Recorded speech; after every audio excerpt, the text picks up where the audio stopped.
Imagine this. It's 7 a.m. and your alarm screams at you like a drill sergeant. You drag yourself out of bed, already dreading the day. The coffee's bitter, the commute's a blur of honking cars and crowded trains, and by the time you slump into your office chair, you're already counting the hours until you can leave. You tell yourself this is normal. This is what it means to be an adult. Work hard, pay your bills, and one day decades from now you'll get to live. They call it retirement, the golden promise of freedom, the light at the end of the tunnel. But what if I told you that tunnel is a trap? What if the life you're working for is slipping through your fingers right now, stolen by the very system you've been taught to trust? Let's talk about Ethan, a 29-year-old account manager in New York. Ethan's life looks good on paper. He's got a stable job, a 401, and a LinkedIn profile that screams success. But every night, when the city's lights dim and the noise fades, Ethan lies awake, feeling like something's missing. It's not just exhaustion, it's a deeper ache, like his soul is quietly screaming. He's been told his whole life that this is the path, grind now, win later. But lately, he's been wondering, what if later never comes? What if this grind is all there is? This is where Alan Watts, the philosopher who brought Eastern wisdom to the West, steps in. He once said, "You are an aperture through which the universe is looking at and exploring itself." Think about that for a second. You're not just a cog in a machine, not just a worker bee buzzing through a 9 to minus 5. You're a piece of the cosmos, meant to experience life in its fullness, right now. But society has convinced you otherwise. It's sold you a lie that your worth lies in what you produce, that your life's purpose is to clock in, clock out, and save for a future that might never feel like freedom. Watts called this the Great Deception, the idea that life is something you earn through suffering, not something you live in the moment. Let's pause and think. Why do we accept this? Why do we believe that 40 years of labor is the price of a few years of rest? Look around you. The average American spends 90,000 hours working in their lifetime. That's over a third of your life, spent in fluorescent-lit offices, or staring at screens, chasing a paycheck that never quite feels like enough. And for what? A house you barely have time to live in. A vacation you're too tired to enjoy. The system tells you this is the dream, but it feels more like a cage. Ethan started asking these questions, and they led him to a terrifying realization: his job wasn't just taking his time, it was taking his soul. Now, don't get me wrong. Work isn't evil. We need to eat, pay rent, survive. But there's a difference between working to live and living to work. The great deception is that society has blurred that line, making you believe your job defines you. Friedrich Nietzsche, the philosopher who challenged everything, once wrote, "The slave is whoever waits for someone to come and free him." That hits hard, doesn't it?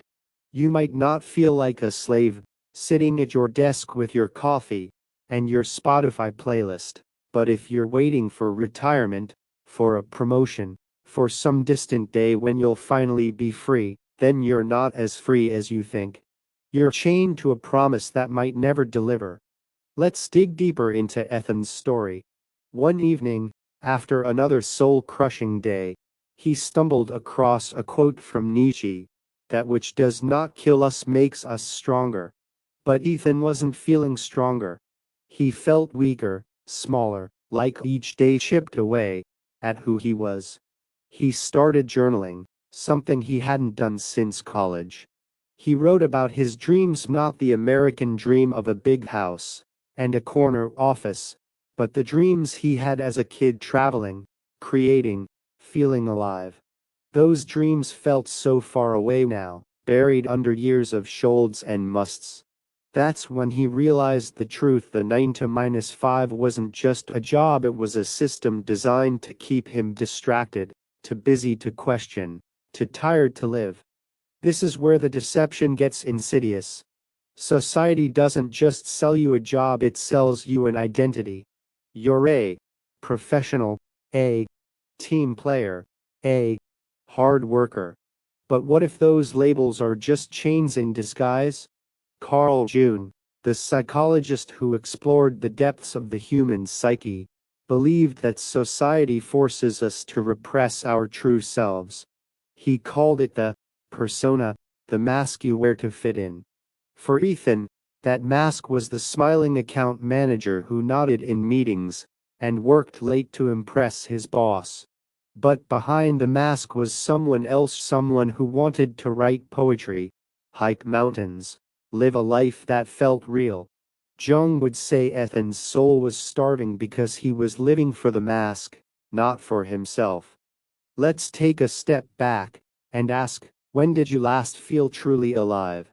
Not productive, not successful, but alive, like the world was vibrant and you were part of it. Maybe it was a moment with friends, laughing until your sides hurt. Maybe it was a quiet sunrise, when the world felt still and you felt whole. Those moments are what life is made of, but the 9 to 5 grind trains you to ignore them. It tells you to focus on the future, on the next raise, the next milestone. Alan once warned against this. He said, if you say that getting the money is the most important thing, you will spend your life completely wasting your time. Ethan read those words and felt them like a punch. He wasn't living, he was preparing to live. And the clock was ticking. Now, let's talk about why this deception works so well. It's not just about jobs, it's about a culture that glorifies busyness. You're told that if you're not hustling, you're failing. Social media doesn't help. Scroll through Instagram, and you'll see influencers preaching rise and grind, showing off their laptops and lats like they've cracked the code to happiness. But look closer. Studies show that Americans are more stressed and less happy than ever, despite working longer hours. The US ranks high in productivity, but low in life satisfaction. Why? Because the system isn't designed for your happiness, it's designed for your output. You're a dog, not a creator. A worker, not a dreamer. Let's go back to Ethan. After months of feeling trapped, he started experimenting. He took a day off not to catch up on emails, but to wander. He walked through a park, watched the leaves fall, and for the first time in years, he didn't check his phone. He felt something stir, a spark of who he used to be. That's when he dove deeper into philosophy, finding solace in Watt's idea that life is like a dance, not a journey to a destination. You don't dance to get to the end of the song, you dance to feel the music. Ethan realized he'd been living like life was a race, not a dance. But could he change? Could he break free from a system that had shaped his entire adult life? This question brings us to the heart of the deception. The 9 to 5 doesn't just take your time, it reshapes how you think about yourself. It makes you believe that your value lies in what you do, not who you are. Nietzsche would call this a herd mentality, where you follow the crowd because it's easier than standing alone. But standing alone is exactly what Ethan started to do. He began saying no to overtime, setting boundaries, and carving out time for things that mattered to him. He took up painting, not because he was good at it, but because it made him feel alive. He started questioning the shoulds that had ruled his life. I should work harder. I should want more. I should be happy with what I have. But why? Who decided those rules? Jung's concept of the shadow comes into play here. The shadow is the part of you that society tells you to hide, the doubts, the desires, the parts that don't fit the mold of a good employee. Ethan's shadow was his longing for freedom, his anger at a system that demanded his obedience.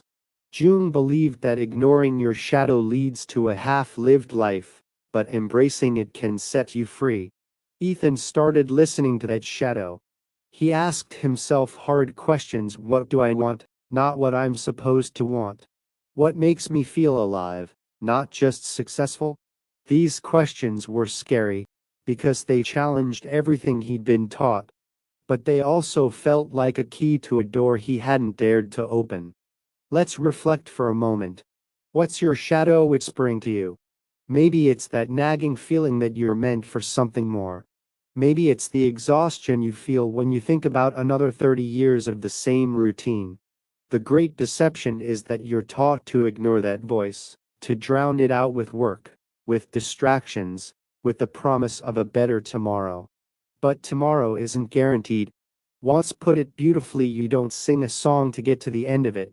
Life isn't about reaching some finish line where you're finally free.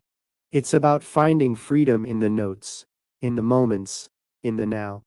Ethan's journey wasn't easy. He didn't quit his job overnight. Most of us can't, but he started small.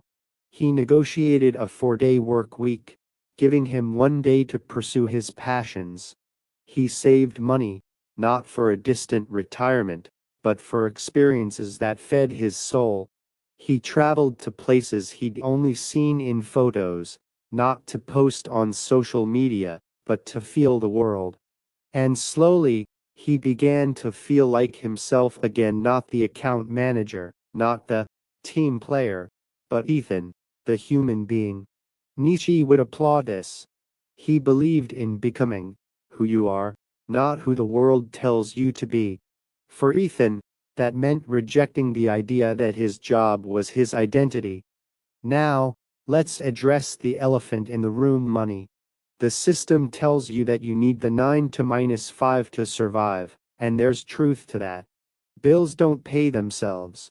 But the deception lies in making you believe that survival is the same as living.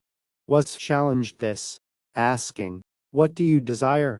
Not what you need to pay the rent, but what sets your heart on fire. Ethan started asking himself this question, and it changed everything. He realized he didn't need the latest gadgets or a bigger apartment. He needed time to think, to create, to be. So he cut expenses, moved to a smaller place, and found that freedom wasn't as expensive as he'd been led to believe. This brings us to a deeper truth: the 9 to -5 isn't just a job, it's a mindset. It's the belief that your life belongs to someone else: your boss, your company, the system. Jung would say this is a collective neurosis, a shared delusion that keeps us all in line. But breaking free doesn't mean quitting your job tomorrow. It means reclaiming your mind. It means questioning the rules you've been taught: that you must work 40 hours a week, that you must climb the corporate ladder, that you must wait for happiness. Ethan learned to challenge these rules, and it gave him something the system never could: a sense of purpose. As we close, let's think about where you are right now. Maybe you're watching this late at night, feeling that same ache Ethan felt. Maybe you're wondering if there's more to life than the grind. There is. The great deception wants you to believe that your soul belongs to your job, that your worth is in your output. But you are more than that. You are not a worker, you are a creator, a dreamer, a piece of the universe experiencing itself. Alan Watts, Nietzsche, and Jung all point to the same truth: life is not for enduring, but for living. So ask yourself, what would it feel like to live, not just survive? What would it mean to dance through life, instead of racing to the end? Take a moment. Close your eyes. Picture a life where you're not defined by your job, where your days are filled with moments that make you feel alive. It's not a fantasy, it's possible. Start small, like Ethan did. Say no to one thing that drains you. Say yes to one thing that excites you. Listen to that quiet voice inside, the one the 9 to -5 tries to silence. That's your soul speaking. And it's telling you that you don't have to wait to be free. You can start right now. Picture Ethan, our 29-year-old account manager, standing at his office window, staring out at the city skyline. The glass towers glitter, but to him, They look like bars on a cage. He's been thinking about that question we left you with: what would it feel like to live, not just survive? It's a question that haunts him now, creeping into his thoughts during meetings, during his commute, during those sleepless nights when the world feels too heavy. He's starting to see the cracks in the system, the way it promises freedom but delivers chains. But how did we get here? How did we all end up believing that a 9 to minus 5 life is the only way to exist? Let's pull back the curtain and look at the machinery of this great deception. The truth is, the system isn't new. It's been built over centuries, refined to keep you running on its treadmill. Friedrich Nietzsche saw this coming. He wrote, "In individuals, insanity is rare, but in groups, in nations, in epochs, it is the rule." Think about that. Society isn't just a collection of people, it's a force. A collective mind that shapes how you think, what you value, what you fear. And right now, that collective mind is telling you that your job is your life. It's telling you that if you're not busy, you're lazy. If you're not climbing, you're falling. If you're not producing, you're nothing. Ethan felt this pressure every day, like a weight on his chest. He'd sit in meetings, nodding along, while inside he was screaming, "Is this all there is?" Let's talk about why this feels so suffocating. The 9 to minus 5 isn't just a schedule, it's a philosophy, a way of seeing the world that's been drilled into you since you were a kid. Remember those school days? You were taught to sit still, follow rules, get good grades so you could get a good job. That job was supposed to give you security, status, a place in the world. But Alan Watts, with his knack for cutting through illusions, saw it differently. He said, "The whole process of education is to turn you into a servant of the system." Harsh, right? But look at Ethan's life. He followed the rules, got the degree, landed the job, bought the nice apartment. And yet, he feels like a stranger in his own life. Why? Because the system wasn't designed to make you free, it was designed to make you useful. Let's take a moment to reflect. When was the last time you questioned the path you're on? Not just your job, but the whole script: work hard, save up, retire, then live. It's a script we all know by heart, but who wrote it? Was it you? Or was it handed to you, like a playbook you never asked for? Ethan started asking these questions, and they led him to a chilling realization: the 9 to minus 5 wasn't just taking his time, it was reshaping his soul. Every day, he was becoming less himself, and more the person the system wanted him to be.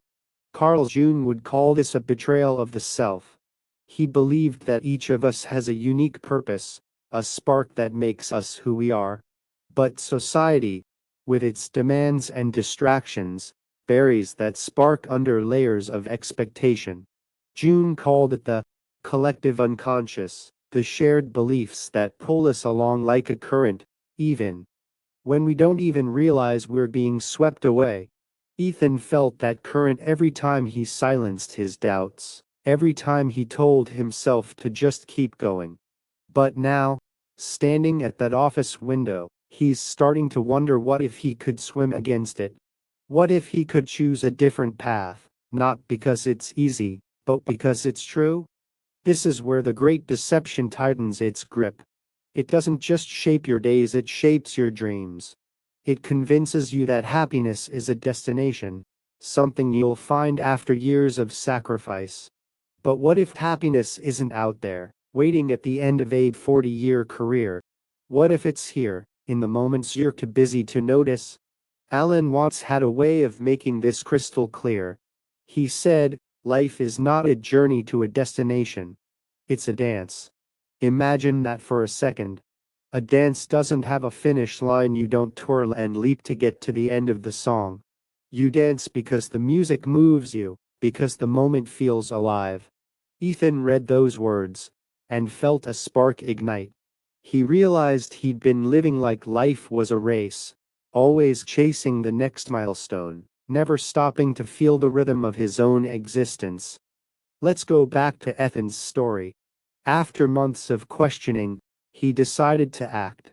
It wasn't dramatic, no storming out of the office or burning bridges. He started small, because that's how revolutions begin. He asked his boss for a 4-day work week, expecting a flat no. To his surprise, they agreed, as long as he met his targets. That extra day became his sanctuary. He didn't fill it with errands or Netflix binges. Instead, he went to the park, sat under a tree, and wrote poetry, something he hadn't done since college. The words poured out, clumsy at first, but alive with feeling. For the first time in years, he wasn't Ethan the account manager. He was Ethan the poet, Ethan the dreamer, Ethan the human being. And in those moments, he felt what's meant by dancing through life. But here's the hard truth: breaking free from the 9 to 5 deception isn't just about time. It's about courage. Friedrich Nietzsche would call this the will to power, not power over others, but power over yourself. It's the strength to say, "This is who I am, and I won't let the world define me." Ethan needed that strength when his colleagues raised eyebrows, when his parents asked why he was wasting time on poetry, when his bank account reminded him of the bills piling up. The system doesn't let go easily. It whispers that you're reckless, that you're throwing away security, that you're not good enough to live differently. Nietzsche knew this struggle. He wrote, "That which is done out of love always takes place beyond good and evil." For Ethan, writing poetry wasn't practical, but it was love for the life he wanted to live, not the one he was supposed to want. Let's pause and ask yourself, what's your poetry? What's the thing you'd do if the world wasn't watching, if the bills didn't matter, if you weren't afraid of failing? Maybe it's painting, or traveling, or starting a business, or just sitting quietly with your thoughts. Whatever it is, it's your spark, the piece of you that the 9 to 5 tries to bury. Carl Jung would say this spark is your true self, the part of you that exists beyond the mask you wear at work. Jung believed that living for that mask, your persona, is a kind of death. He called the process of finding your true self individuation, a journey that's messy and painful but infinitely worth it. Ethan was on that journey, and it wasn't easy. There were days he doubted himself, days he wondered if he should just go back to the grind. But every time he wrote a poem, every time he felt that spark, he knew he was closer to who he was meant to be. Now, let's address the practical side, because the world doesn't stop spinning just because you've had an epiphany. Money matters. Survival matters. Ethan didn't quit his job he couldn't afford to. But he redefined what survival meant. He moved to a smaller apartment, cut out subscriptions he didn't need, and stopped buying things to impress people he didn't care about. He realized that the system had sold him a lie about needing so much. Watts put it this way: what do you desire? Not what you need to keep up appearances, but what you truly want. Ethan's answer was time to create, to think, to live. By spending less, he bought himself that time. It wasn't freedom in the Hollywood sense, with yachts and private jets. It was freedom in the real sense, the ability to choose how he spent his days. This brings us to the deepest layer of the deception, the idea that you're powerless. The 9 to 5 system thrives on that belief. It tells you that you have to play by its rules, that there's no other way. But Jung would disagree. He believed that the greatest power lies in facing your fears, in embracing the unknown. Ethan's fear was that he'd fail, that he'd end up broke, or alone, or ridiculed. But by taking small steps, writing poetry, working less, living simpler, he found that the unknown wasn't so scary. It was where his life began to open up. He started sharing his poems online. not expecting much. To his shock, people responded. They saw themselves in his words, in his struggle to break free. He wasn't just dancing now, he was inviting others to join him. So, where does this leave you?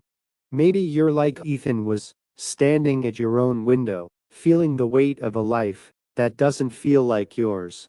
Maybe you're tired of running a race you didn't choose.